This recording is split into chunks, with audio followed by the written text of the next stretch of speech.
چې د خپل بچو باره کې سوچ وکا چې ما د خپل بچو له څومره اسلامي تربیت ورکړې ده. زما په کور کې تعلیم څومره کیږي، زما په کور کې د قرآن تلاوت څومره کیږي، زما په کور کې د پیغمبر یاداش څومره دی، زما په کور کې د صحابو یاداش څومره دی، زما په کور کې د صحابیاتو یاداش څومره دی، زما په کور کې د علماو یاداش څومره دی، زما په کور کې کم وخت کې قرآن راغستل کیږي، کم وخت کې الله یادېږي، کم وخت کې پیغمبر یادېږي، کم وخت کې د پیغمبر سنت یادېږي، کم وخت کې د پیغمبر طریقې یادېږي. یقین په الله کوي او په ما ګناهګار مه کوئ چې دا خبرې نن سبا په کورونو کې شرم دی، دا خبرې نن سبا په کورونو کې پیغور دی چې زما په کور کې د قرآن تعلیم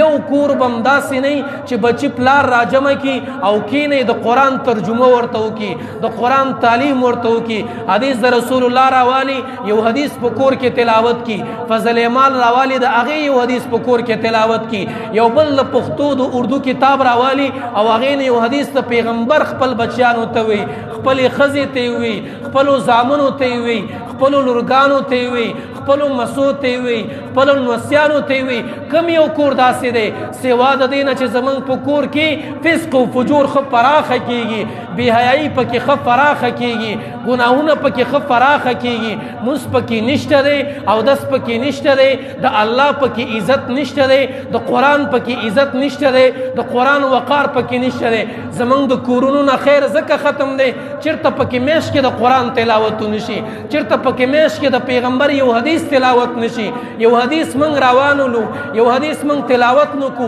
خپلو بچو ته دا ونه وایو چې قال رسول الله صلی الله علیه و آله وسلم. زه ګیله د مسلمان نه خود کومه، مسلمان ستا کور کې یو ظلم چېرته قال الله قال رسول نشته دی، ستا په کور کې قرآن نشته دی، ته قرآن نه رالې، د قرآن تلاوت نه کې، زما د پیغمبر د حدیثو تعلیم نه کې، نو دا کور کې به برکت څنګه راشي، دې کور کې به خیر څنګه راشي، دې کور ته به خوشحالي څنګه راشي، دې کور کې به رزق څنګه فراخ شي، دې کې به بچي څنګه نیکان شي، دې کې به ښځه څنګه نیک شي، دې کې به مسیح څنګه نیک شي، دې کې به ماته څنګه نیک شي. سوا د دې نه چې بې برکتي به وي، سوا د دې نه چې جړا او فریاد به وي زما ستا په